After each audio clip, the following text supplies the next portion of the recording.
استغفر اللہ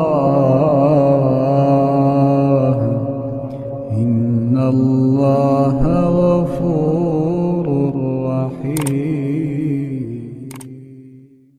اس کو قرآن مجید میں سورہ حامیم السجدہ میں بیان کیا گیا، ان الذین قالوا ربنا اللہ ثم استقاموا تتنزل علیہم الملائکہ الا تخافوا ولا تحزنوا وابشروا بالجنۃ التی کنتم توعدون۔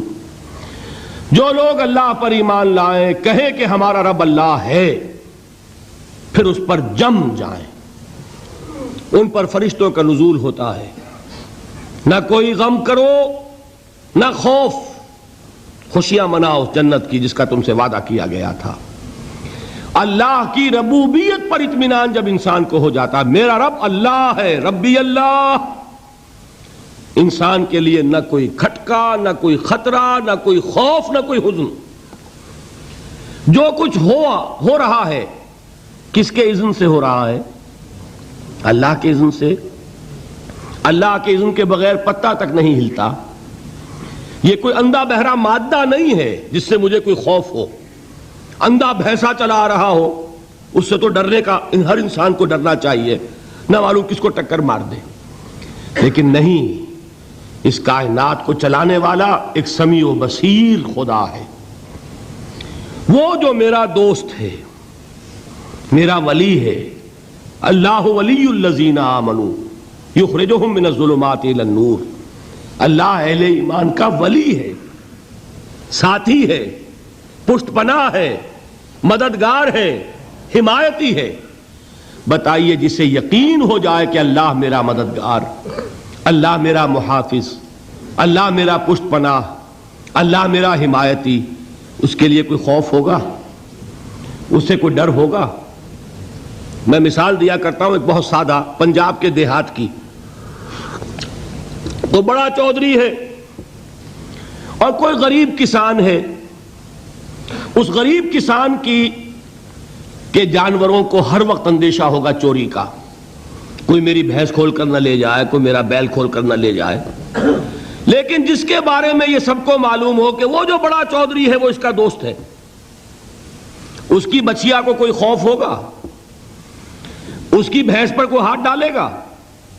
اسے کوئی اندیشہ ہوگا؟ نہیں۔ کیوں؟ کہ وہ بڑا چودھری، بڑا اس کا یہاں کا سردار، جاگیردار، سب کو معلوم ہے وہ میرا دوست ہے، کوئی میرے خلاف اقدام نہیں کر سکتا۔ اس دنیا میں یہ چھوٹی سی بات اگر آپ کے دلی اطمینان اور سکون کا باعث بن سکتی ہے تو ذرا تصور کیجئے۔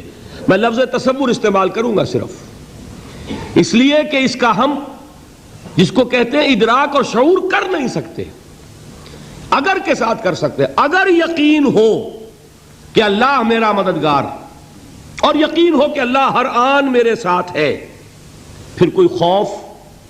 کس کا خوف؟ کوئی شے اللہ سے بالا تر ہے؟ کوئی قوت اس سے زیادہ طاقتور ہے؟ کوئی اس کے ارادے کو بدلنے والا ہے؟ کوئی اس کی مشیت کے آڑے آنے والا ہے؟ یہی بات ہے جو حضور نے فرمائی۔ یہ ایمان کا حاصل ہے لب لباب کہ دیکھو اچھی طرح اس بات کو ذہن نشین کر لو، اگر تمام انسان مل کر تمہیں کوئی نقصان پہنچانا چاہے نہیں پہنچا سکتے، مگر جو کچھ اللہ نے لکھ دیا ہو، اور تمام انسان مل کر تمہیں کوئی نفع پہنچانا چاہیں نہیں پہنچا سکتے، مگر وہ شے جو اللہ نے طے کر دی ہو۔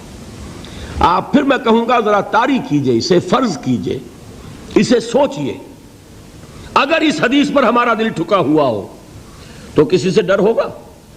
یہ مجھے نقصان نہ پہنچا دے، یہ میری رپورٹ خراب نہ کر دے، یہ میری انکریمنٹ نہ رکوا دے، یہ میرا یہ نہ بگاڑ دے، یہ میرے یہ نقصان نہ پہنچا دے۔ اس کا ڈر، اس کا ڈر، اس کا خوف، اس کی خوشامد، اس کے لیے جا کر طرح طرح سے اپنی عزت نفس کو ذلیل کروانا اس کے سامنے، یہ سب کچھ کیوں کرتا ہے انسان؟ جب سمجھتا ہے کہ اس کے ہاتھ میں میرا کوئی نفع ہے، اس کے ہاتھ میں میرے لیے کوئی ضرر ہے، یہ مجھے کوئی گزند پہنچا سکتا ہے، یہ مجھے کوئی نقصان پہنچا سکتا ہے، یہ میرا کوئی کام بنا سکتا ہے، یہ میری کوئی ضرورت پوری کر سکتا ہے، اسی کا نام شرک ہے۔ جہاں آپ نے یہ سمجھا کہ غیر اللہ کے اندر کوئی طاقت موجود ہے، وہی شرک ہے۔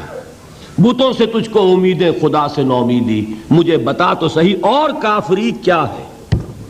شرک تو یہ ہے۔ جس پر بھی تمہیں یہ خیال ہے، کلمہ ہے یہ کلمہ سوم، لا حول ولا قوت الا باللہ، ذرا اس پر دل کو کبھی اگر آپ تصور کریں، پھر فرض کریں، دل ٹھک جائے اس پر، کوئی طاقت نہیں۔ یہی بات تھی جو شیخ عبد القادر جیلانی رحمۃ اللہ علیہ نے اپنی وصیت میں اپنے بچے سے کہی۔ 11ویں دینے والے ہیں، لیکن حضرت شیخ عبد القادر جیلانی کی وصیت اور تعلیمات کو کتنے لوگ ہیں کہ جانتے ہو؟ یہ جن مقامات تک پہنچے ہیں وہ کس چیز کی بدولت پہنچے ہیں؟ انہوں نے جو پیغام دیا وہ کیا تھا؟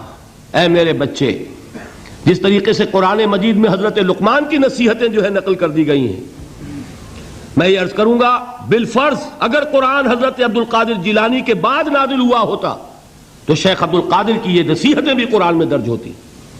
اتنی اونچی نصیحتیں ہیں۔ اے میرے بچے، اس حقیقت کو ذہن نشین کر لے، لا فاعل فی الحقیقت ولا مؤثر الا اللہ۔ اس کائنات میں نہ کوئی فاعل حقیقی ہے نہ مؤثر حقیقی ہے سوائے اللہ کے۔ کسی شے میں کوئی تاثیر نہیں اگر اللہ نہ چاہے۔ آگ جلا نہیں سکتی اگر اللہ نہ چاہے، پانی ڈبو نہیں سکتا اگر اللہ نہ چاہے، زہر ہلاک نہیں کر سکتا اگر اللہ نہ چاہے، کوئی چیز فائدہ نہیں پہنچا سکتی اگر اللہ نہ چاہے۔ تو در در پہ کیوں سر جھکاتے ہو؟ در در پر کیوں جبیں سائی کرتے ہو؟ سب کے سامنے کیوں ہاتھ پھیلاتے ہو؟ ایک اللہ سے مانگو، ایک اللہ کے سامنے زبین پر اپنی جبین رکھو۔ لا فاعل فی الحقیقت ولا مؤثر الا اللہ۔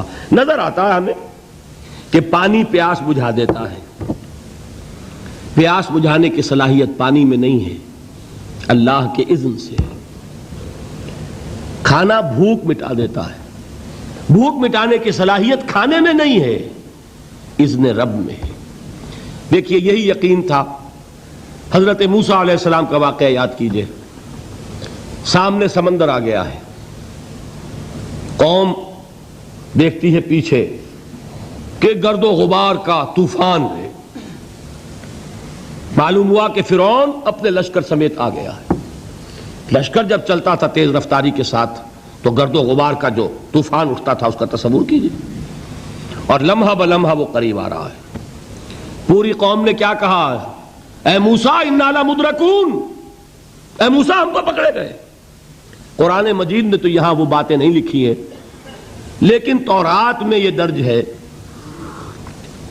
کہ بنی اسرائیل جھگڑنے لگے، دست و گریبان ہو گئے موسیٰ کے ساتھ۔ موسیٰ ہمیں یہاں مروایا لا کر، اس سے تو ہم ہی بہتر تھے، وہاں کھانے کو ملتا تھا، زندگی تو تھی، بیگار ہم کر رہے تھے، موت تو نہیں تھی۔ اب جو کچھ ہوگا اس کا تصور کرو، جس طریقے سے ہمارے ٹکڑے اڑائے جائیں گے۔ تو لڑ رہے ہیں حضرت موسیٰ علیہ السلام سے، یہ تورات کی تفصیل ہے۔ قرآن میں صرف اتنا آیا ہے، پریشان ہو کر انہوں نے کہا انا لمدرکون، موسیٰ ہم تو پکڑے گئے۔ اس وقت موسیٰ کا جواب کیا ہے؟ کلا ان معی ربی سیہدین، نہیں، میرے ساتھ میرا رب ہے، وہ راستہ دے گا۔ بتائیے کہاں راستہ نظر آ رہا ہے؟ یہ ہے ایمان بالغیب۔ راستہ نظر نہ آئے تب اللہ پر یقین ایمان ہے۔ جیب میں پیسے ہوں اور تب دل کو اطمینان ہے تو ایمان کس پر ہوا؟ پیسے پر، اللہ پر نہیں۔ جب وسائل و ذرائع نہ ہوں اور پھر یقین ہو کہ اللہ مسبب الاسباب ہے، وہ اسباب کا پابند نہیں ہے، وہ اسباب کا محتاج نہیں ہے، اسباب اس کے محتاج ہیں۔ اگر یہ یقین ہے تو اللہ پر ایمان ہے، یہ نہیں ہے تو تمہارا ایمان اسباب پر ہے، وسائل پر ہے، ذرائع پر ہے، مادیات پر ہے، اللہ پر نہیں۔ اس وقت کہاں راستہ تھا؟ کوئی راستہ تھا؟ سمندر ہے اور ادھر سے لشکر آ گیا ہے۔ کلا ان معی ربی سیہدین۔ اب دیکھیے ایمان کہہ دینا آسان ہے، ہوا معکم اینما کنتم، جہاں کہیں بھی تم ہوتے ہو اللہ تمہارے ساتھ ہوتا ہے، لیکن اس کا یقین قائم ہو جائے تو زمین و آسمان کا فرق واقع ہو جائے۔